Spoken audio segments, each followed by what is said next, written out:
Hi, and welcome to our podcast. I'm your host, Howard Drukarsh. I've been a successful realtor in Canada's largest market, Toronto, for over 30 years. And in the latter part of my career, I co-founded Canada's largest independent brokerage, Right at Home Realty, with a roster of over 5,600 agents and growing. In 2020, I retired and started this podcast, and it's given me the opportunity to speak with a wide range of successful and interesting guests in real estate and in associated fields about their careers and get their insight into our business. And today's guest is really one of the ultimate people in real estate. I'm going to read his bio, and then I'll introduce him. So our guest today has written over 50 books and reports, and some of you will probably know by the time I get to the end of the bio who it is. His expertise is in analyzing residential real estate. He's recognized as one of the leading visionaries, and his books have been featured 15 bestseller lists, including New York Times, Wall Street Journal, and Amazon. He really defines the influence and power in the industry, and that relates to one of the things that he's done. At that point, you'll know who I'm talking about. He's been the annual scorekeeper and editor for the SP 200, and that's the official ranking of the most powerful people in residential real estate brokerages. My guest is Stefan Swanepoel. He serves as chairman and CEO of T360 Group, who are advisors and transformation partners to over 65% of the largest brokerages, franchisors, technology companies, realtor associations, and MLS organizations through one of their companies. One is T360, a full-service management group, T3 Data, a data analytics company, T3 M&A, a company specializing in mergers and acquisitions, T3 Talent, an executive search agency, and T3 Events Group, a full-service event company. And along with all that, Stefan is just a really good guy. So thank you for joining us from the great state of Hawaii. Thank you, Stefan. Howard, good morning where I am, good afternoon where you are, and probably good something else wherever the people are that are listening to your call. Thank you for the invite. I appreciate it very much. Oh, it's really nice to see you again. We met a few years ago at NAR in San Diego, and I think once or twice since then in Toronto. But it's been, like everybody, it's been years. And before we got on the podcast, I was asking Stefan about, working remotely. And I thought that was really interesting about how you've created something. The quality of your video and your sound is perfect. So why don't we talk about what you've got going on in your little comfortable place in Hawaii? Yeah, I didn't do this to make anybody jealous at all, but it has been a long-term goal of mine since 1995 that my wife and I wanted to have a holiday home and one day retire in Hawaii. That was the goal and intent. And we have visited the beautiful islands of Hawaii, 20 or 30 times, many, many, many times. And we had over the years decided that we loved the island of Kauai, specifically the North Shore of Kauai. And so many years ago, about a decade or so, we bought a piece of land. We designed a house. And as luck would have it, the gods were very kind. We finished the house, which took a long time because construction on an island is a little slower than what you would like in a big city. You have to, transfer a lot of the materials across, and sometimes those transfer materials take 3 to 6 months to get one item across. Wow. But be it as it may, we were called by the contractor, which we had hired to do the work for us, the week before COVID was announced. Wow. Of course, we did not know that COVID was going to be as serious as it turned out to be. Uh-huh. And we decided to quickly pop across and come and take ownership of the house, get the keys. And we had already acquired some furniture and moved some furniture from our houses in the mainland. And they were in storage. So we were actually able to move the furniture in, just overnight because it was already standing by. And we were just in the house, maybe a week, when one of my partners, Jack Miller, the president of our company, called and said, Stefan, where are you? What are you doing? Did you hear about COVID? I said, yeah, I've heard about COVID. What do you think? And he says, I think it's going to be serious. Why don't we show an example to the industry, be one of the companies to close our offices first? And I said, okay, I like that being first. I like being an example. How long do you think we should close it? He says, I don't know, let's play it by ear, but let's, a couple of weeks, maybe a month or two. So I said, right, in that case, I'm just going to stay here in Hawaii until we decide to open back up. Mm-hmm. Well, that was 19, 20 months ago. I'm still here. Well, it's been interesting for us doing the podcast. The people I interview like you are very busy, and because of the same thing, I mean, COVID's horrible and it's been terrible. Different companies have benefited. For us, what it's done is it allowed us to do interviews with people who normally without Zoom might not have been as comfortable.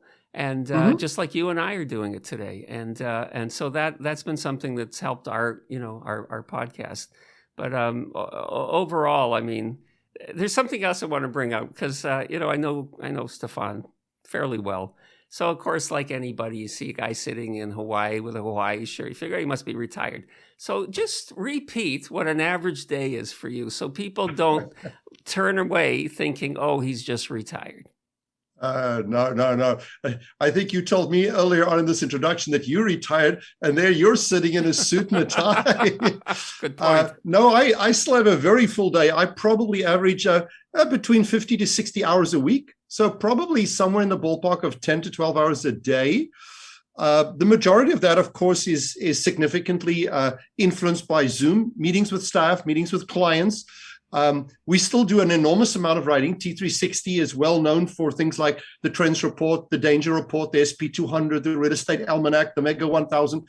So in all that book writing, a lot of that can be done when the time zones maybe don't quite work out, because you're at 3 o'clock in the afternoon at the moment, and I am, at 9 o'clock in the morning. So time differences allow me to do lots of calls from very early in the morning till maybe around about midday. Mm-hmm. And then I tend to go more into the writing of proposals or the editing of proposals, the writing of chapters, the editing of chapters. But no, it's beautiful to be in paradise. But T360, we have a fairly large complement of, over 25 consultants and managers and people that work full time on over 150, 160 different clients.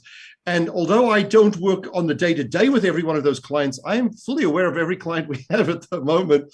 And I still review all the contracts and all the deliverables. It's a day is not surfing. A day is surfing the web, sitting in front of the Zoom and talking to important, influential people like you. Well, that's very kind. And it's nice to have important, influential people like you on as well. So for those that don't know you, I think anybody in the real estate industry does know you, but sometimes our viewers aren't always in the real estate industry. What's the derivation of T360? What does it mean? How did you come up with the name? Before I started T360, I was the president of a large national franchise. I was responsible for 26,000 agents and about a tenth as many offices, so about 2,400, 2,500 offices. And in that role, I was frequently, as a leader and executive manager, looking for data points, information, facts, verifications. You would read what you hear on the news, and then you would say, well, this doesn't feel right, or it feels light, or can somebody verify this? Or I want a deeper dive. I want something that's been analyzed. And as a leader of a big company like that, I struggle to find that. There are, of course, a few sources. From time to time, NAR publishes, interesting reports. Stephen Murray from Real Trends at that time back did a report or two. Risk Media would from time to time do a report. But generally speaking, the industry was void of in-depth quality analysis and research. And I hungered for that. So when I decided to leave Realogy, which was in Parsippany, New Jersey at the time, my wife did not like the weather. We were there for about a year, and she said, Stefan, I don't like New Jersey weather. Take me to somewhere where the sun shines. So we moved to California. And in that move to California, I decided to start my own business. So the first work I actually did was to try and do the research. And I wrote a book at that time. This is 1997, 98. And I wrote a book called Real Estate Confronts Reality. And that was born out of the frustration that it felt to me at the time. And the book is although it was printed, 25 years ago. If you read it, which I still do once a year to try and ground what I do, you realize that a lot of the trends we have today, whether that is the internet, broadband, video, mobile phones, platforms, the internet, any of those technology initiatives, platforms growth, which today is the result of public companies. Most of that started somewhere around about 95, 96 in real estate as a rule. By 97, 98, to some people, I'm guessing to people like you and to people like me, it was becoming evident that the industry was changing. It was becoming evident that technology was going to play an enormous role. Yet, before the turn of the century, less than a third of all realtors had mobile phones. So it's not to say that it was obvious, because 2/3 of all realtors did not even have a mobile phone in 1998. So when we looked at it, we wrote this book, Confronting Reality, trying to give the industry a wake-up call. And I remember I tried very hard to get a publisher, and many publishers turned me down and said, oh, realtors don't care about the future. Brokers don't actually read and write and think. They don't care or do strategic plans. And I said, I think they do. And if they don't, they better have to learn to do that pretty quickly, because it's going to become a difficult competition. So we wrote this book to try and give the industry a wake-up call. And it went to the top of Amazon in the real estate section. And that proved to me that realtors do care, that brokers do read, and that they do actually want the stuff. And from that was born a company called Realtor, which I ran mainly research, writing, public speaking. And then about 10 years later, 12 years later, it felt to me that the industry was begging for management consulting, advice, guidance, a colleague, a sounding board, somebody you could talk to who would be objective, neutral, balanced, outside partner, SEAL Team 6. So we converted Realtor to T3. And at the time, T3 was an acronym for 3 T's. And it was trends, technology, and transformation. And that was the words that we used. I wanted to move away from my own name. I didn't want a company that was all about me. So I was looking for something that I knew over time would be acronized, down, down, down, down. So I said, let's start at the acronym and then I'll work up and then we'll gradually get back to the acronym. Oh, interesting. Really. And I, even though I know you, I never asked that question. So thanks for being on today. All right, let's talk about Stefan today, because that's the whole purpose of having you here, so people can learn more about you than they may know. I always like to ask this question of people like yourself. Were there entrepreneurs in your family? For example, what did your dad do? I don't think there were entrepreneurs, as best of to my knowledge. Maybe if you go back, a generation or two to parents that I maybe did not know, I have heard secondhand that there was maybe a great-grandfather that did own a shop or so. But my parents and the grandparents, which I knew, were not entrepreneurs. My father was basically a government service official. He worked in exports and imports for the government, and then transferred into the diplomatic corps, still working for the government, and was appointed by Queen Elizabeth at the time in the mid-50s to become the consul general in Nairobi, in Kenya, in the middle of Africa, as a diplomat to represent countries from the British Commonwealth in the improvement of exports and imports around the Commonwealth countries. And he served in that role for 8 years. When the country became autonomous, got its freedom from England in 1962, it became an autonomous country. We left. I was born there during his tenure there. I sort of started kindergarten, elementary school there, and then he moved to Hong Kong, where he was stationed for 6 years. And I finished my elementary school there. And then he got moved to South Africa, where I finished my middle school and high school. So we had moved around. I like to say that I basically did school almost in three countries, which was true, or 3 continents for most of my life. Very interesting, start to your life. Obviously, you're so deep into real estate. The question that I have to ask is, what about before real estate? What did you do? Before real estate? Yeah. That was so long ago, Howard. We're going to have to reveal here our ages if you go on like that. Okay, well, let's move on. We're not going to do that. Yeah, no, we should not do that. Yes, of course, there was a life before real estate, but not a long one, a very short one. I studied in South Africa in what we call in the English-speaking countries quantity surveying. It's a 5-year bachelor's degree, which is a sort of an engineering, project management, financial course. It's a bachelor's of science. And then I went on to become a professional appraiser. I did another 2 years post degree to become a professional appraiser. So I was a quantity surveyor, project manager on big commercial buildings. And I also did appraisals for the determination of value for eminent domains on big properties that the government would place or take for certain reasons.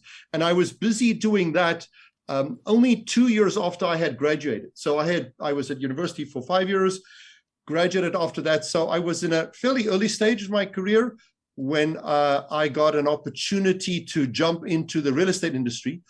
The National Association of Realtors, sister organization in South Africa at the time, was looking for a chief executive officer. And I was reading a financial magazine one day, and there was this advertisement: we're looking for a CEO for the National Association of Realtors. And I said, I wonder what a realtor is. I'm not even quite sure what a realtor is, because I was at the moment not in my own house yet. I was still renting a home. And it said, change legislation, meet the president of the country, tour abroad, go to conventions, speak at conventions, write books. And that sounded so enticing. And I thought, well, as an engineer, project manager, appraiser, I'm not going to do any of that. Mm-hmm. I didn't apply for the job, but a friend of mine threw my hat in the ring. Unbeknownst to me, I was invited to an interview, took 9 months. There were 200 and something odd candidates which applied for the job. I went through 9 months of interviews, but I got the job at the very, very young age of 26. Wow, that's quite a start. So I entered the industry as a association executive, and absolutely fell in love with realtors and the real estate world, and I've never left it. So although I didn't start as a realtor that lost their job from another career, I actually got into real estate at 26, very young. Well, I mean, it's, your background and what you do is, you have such a huge career. Let's move on to something that most agents know about, most brokers know about. Everybody wants to be in it. and I mean, I have to flatter myself. 1 year I was in it, so that was very nice. Although my friend Phil Soper was above me, so that's another story. It's what I like about what you do with the Swanepoel 200 is the way you determine who goes in there. And I don't know if everybody knows how that comes about, because it's not. Well, you talk about it. You talk about how you decide who gets in there. I was busy, very happy writing the annual Swannable Trends report, which we still do, and I think we've done it now for close to 20 years. And I had received a ton, really a lot. I mean, I'm talking about hundreds of emails from the industry saying that the one or two lists which were out there at the time were more a kind of a, how do I put it? Sponsored friends and family, casual people on the list, I know who you are list. And there were many of those lists, if you look at them at the time, where it didn't make sense because some people would be on the list and other executives that had achieved significantly more on the list were not there. They were absent. And people had asked me if I would create a list. And I said, well, how do I prevent creating a list which is the same? So I didn't want to create a duplicate. So we actually took the better part of 4 years to try and determine, how do you determine a list that is at least in its majority, in its primary evaluation, fair or just or objective or critical or analysis. And we came up with a bunch of criteria. I am sure, like any criteria, it is subjective, but we use 3 levels. The first level is that usually your company has to do at least $1 billion in sales. If you're a technology company, you have to have at least a certain number of clients. If you're an association on a state level, you have to have at least 75,000 members or more. If you're on a local level, we usually look at 25,000 or more. If you're a brokerage company, if you're a national franchise, we're looking, at 25,000, 50,000 and more. If you're a brokerage company, we'd like to see you do at least $1 billion in sales. If you're a tech company, we try and look at your revenue and say, are you at least a $10 or $20 million company? So we try and have a kind of as a cutoff. We also say that in our industry, we should not evaluate only one sector. So we try and evaluate all sectors. So we look at association leaders, MLS leaders, trainers, educators, coaches, tech companies, franchise leaders, independent companies, public companies, private companies, family companies. So we try to include everybody in the list. And although I know it's impossible to compare one executive that's got a 40-year span with somebody who's got a 10-year span, one who's got a technology company, somebody who's just gone public, somebody who's inherited the business from their family, we use that criteria to create a kind of an initial pile. And that initial pile usually every year is in the ballpark of about 2,000 to 3,000 names. Wow. So we don't really work on nominations. You can't say, well, I want to be on the list. If you're lower than a senior vice president in a company, usually we will say we have too many of those already. I mean, just VPs in our industry, I think there's 10,000. So there's just too many. It's not that you're not important. It's just there are people that have probably achieved more than you have. And so we then evaluate the people in their respective buckets. So we compare the association leaders with association leaders.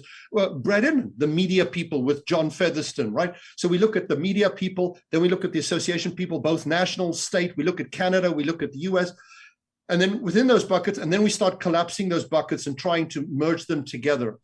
Then we create, that takes a good 3 months. And then we create a 300, 400 working list at around about November every year. And then we pull in the T3 team, the senior people, people like me and Jack and Dean and Travis, and those all have between 20 to 40 years of industry experience. So we bring them all to a room.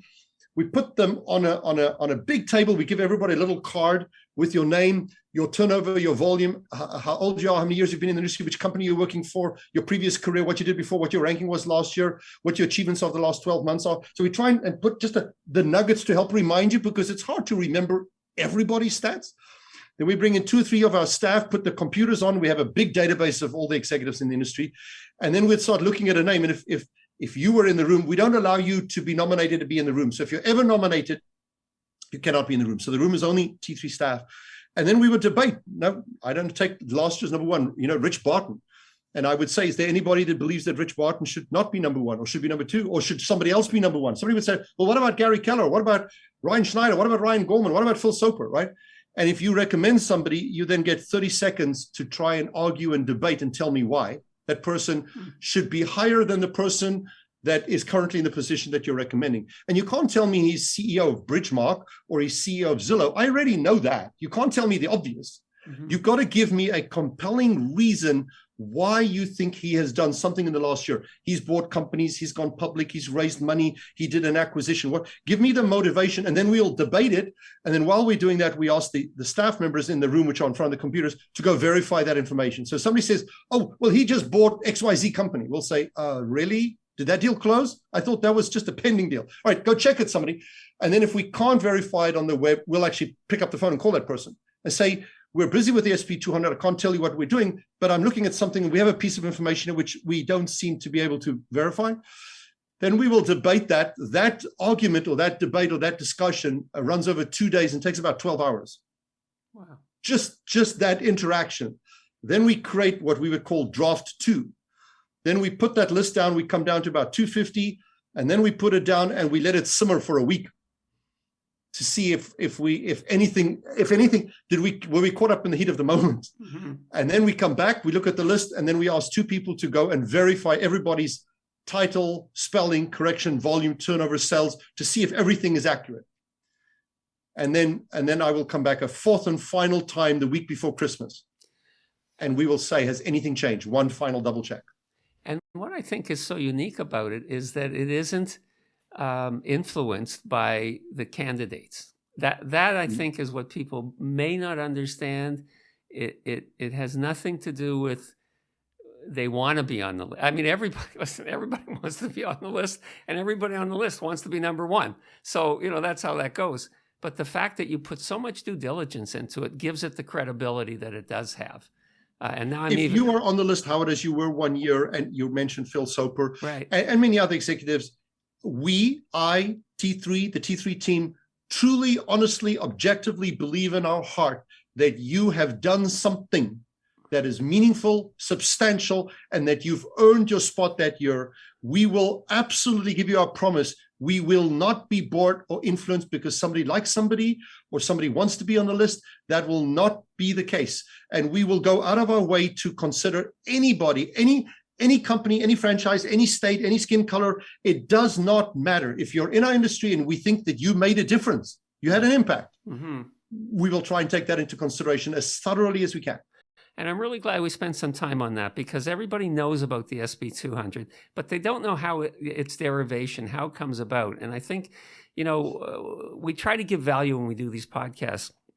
I mean, it's also, for me, it's fun because I'm dealing with, talking to people I know, but it's also giving value and explaining things that people may not have sat down to know about. So I know that's a big part of our industry.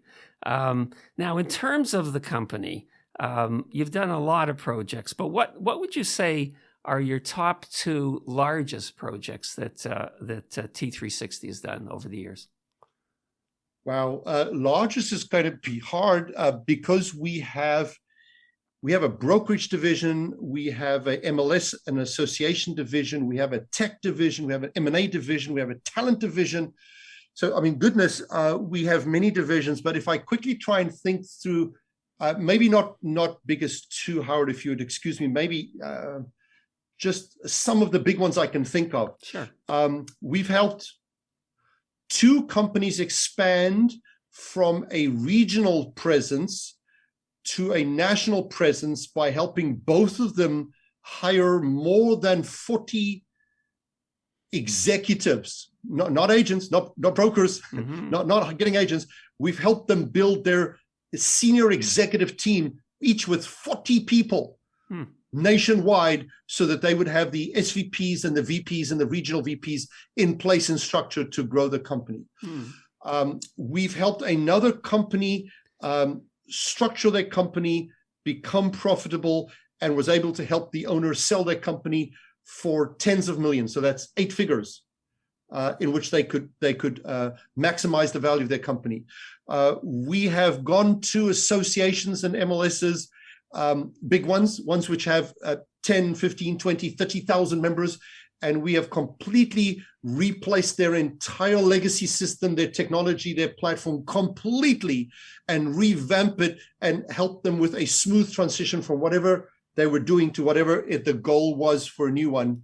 And then maybe a last one I can think of, we've assisted a company in helping them with their business plan, wrote significant chunks of it, helped management and leadership from being a company with less than 100 people to a company that went IPO and is today worth multiple billions. So they've grown from under 100 to over 40,000. So many brokerages, franchises. We've helped a company expand to another continent and settle up not a satellite office, but enter another continent and form a partnership and a relationship. So very diverse, very diverse. Well, that makes sense because you have so many different divisions that operate. Now, this question I ask, for everybody because it has a huge effect on everybody. The pandemic. We talked a bit about it, but what were and I know, I've met Jack Miller and I give him a lot of credit for trying to, stick handle. I mean, the first thing was, yes, let's keep our people safe, and then stick handle a business through the pandemic, which hasn't happened in 100 years. That's a real challenge. So what do you think was the biggest thing that you did to keep the company going and I'm sure growing during this incredible upheaval in all businesses? The pandemic, most certainly a tragic event in many people's lives and has impacted many people in a different way. I would say there was maybe a 2-3 month period in which the pandemic was terrible for us too, especially last year. 2020, maybe April, May. I think March, we still powered through with the momentum which we all had in Q1 in January and February. April, I think the reality set in and people were uncertain, scared, feared, and I think a lot of things just shut down.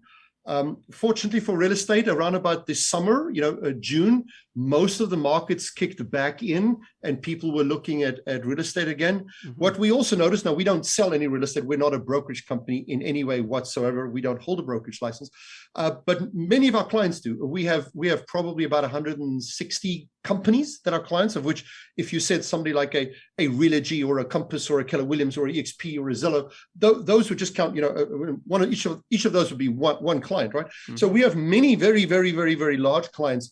And most of those companies have very smart leadership, very senior, forward-thinking, strategic thinking leadership. And when the market hit its lowest point in, I would say, probably May of 2020, most of these leaders were coming to us and said, it's only going to be short-lived. It's only going to be for a period of time. At some stage, it has to turn. If it doesn't turn, we still have to power through it. We still have to do things. We are in a situation where we've never been before. We have some ideas, but could you help us? And we actually found that many of the largest and leading companies actually kicked up their planning stages at that time. And we found that in the middle of 2020, our work actually started escalating. As we were brought in as, again, I think I used the word before, we like to pride ourselves is that if you have a problem, if you have a challenge, if you have a goal, if you have a desire, then we're the best partner you'll find in real estate. Because you can bring us in, bring the skill in to do whatever complements or supplements or help you do. Because many times, either the leaders don't have all the skill in hand, or if they do, that skill is busy with the day-to-day operations, making money. Right. So if you want to do a secret project or a COVID project or an additional project, or you want to double in size, or you want to prepare for the next big thing, then you need an extra team. But you don't want that extra team forever. You need it for a couple of weeks, a couple of months, and then you want the team to go away. Mm-hmm. We're that secret team for everybody. We're that weapon which you can use, which is, if not stronger, at the very least, as strong as your team, which will be as loyal as your team and work for you during that time. And many companies did that during COVID. They said, we do not know when it's going to come to an end, but when it comes to an end, we want to be ready to go public, to do an acquisition, to do a transaction. We want to hire 40 people. And if you want to hire 40 people, you can't just hire them overnight if you want industry people. These are not accountants. These were, I need a regional vice president of sales that's got at least 10 years or 20 years of brokerage experience and has worked for a corporate company before. Well, there's not many of them floating around. Mm-hmm. So I think a lot of them brought us on board. We did a lot of stealth work for many companies.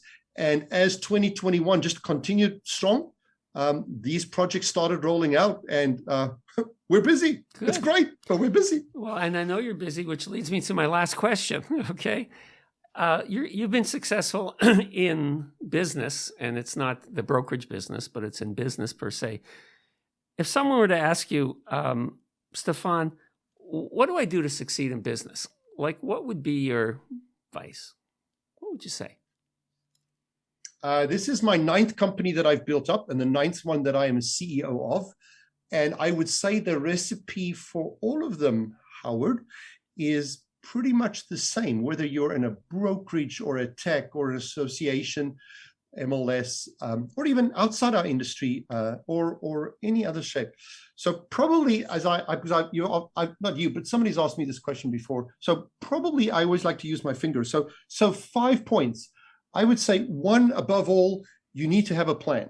You need to start with a plan. Whether you want to call it a napkin plan or a business plan or a strategic plan or operations plan, if you don't have what I like to refer to as a roadmap, if you don't know where the hell you're going, you're not going to get there. You need a roadmap, right? And the more clear, the more succinct, the more detailed, the better.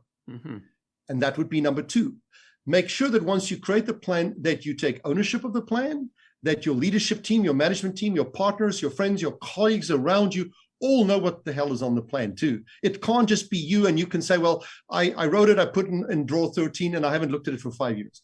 It has to be a dynamic, living, breathing. It doesn't have to be a document, right? But it is a document, of course, allows you to document the process so that you can hold yourself accountable. But you have to have a clear vision of where that roadmap and that path is going to. Number 2, you have to have focus in what you're trying to do. So many times people, especially in our industry, squirrel. They get sidetracked, right? They're busy with one thing and then something, oh, Howard, that's a great idea. Let's do that too. And let's do that too. focus. If you've created a plan, you've got a roadmap, and you know that I'm driving from San Diego to New York, then don't stay for 5 weeks in Vegas, right? You're on your way to New York. You want to get to New York. I know Vegas is cool, but don't stop in Vegas unless you're just gassing up or eating up. I mean, continue, stay focused. Fourthly is use every single asset that you have.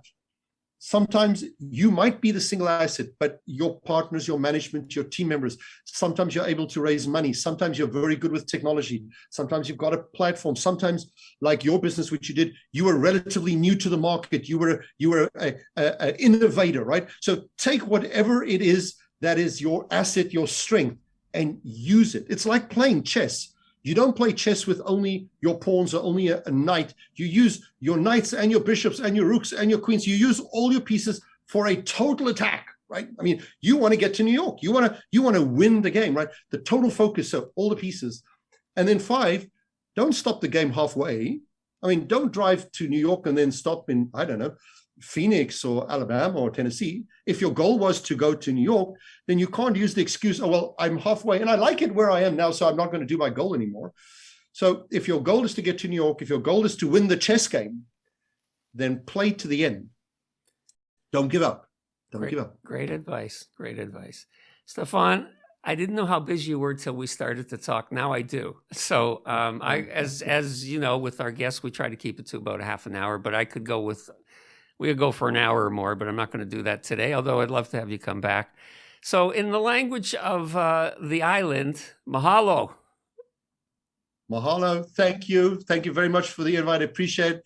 And thank you for what you do to all of the people in the industry. Now that you're retired, I thought retired meant I was going to see you in Hawaii, but it seems like you found a new niche and a new career. I have to thank my producer, Adam Price, who invited me he built the studio and he was looking for a host. So I got really lucky, and I love doing this. Just as you're happy with what you do, I'm very happy doing this. And it's been fun. And, you know, we think our guests enjoy it as well. So you're one of the happiest, brightest people I know, and stay healthy, and look forward to talking to you again, Stefan. Thank you, and take care, Howard. Good luck, everybody. Thank you. Okay. Thanks a lot. We'd like to thank Stefan Swanepoel, and we'd like to thank you for joining us today. And if you enjoyed our podcast, please like, comment, and subscribe on your favorite podcast network or on our YouTube channel. And if you'd like to reach us, you can reach us by email at info@rewithhd.com or on our website, rewithhd.com. Thank you for joining us, and we look forward to seeing you again next time.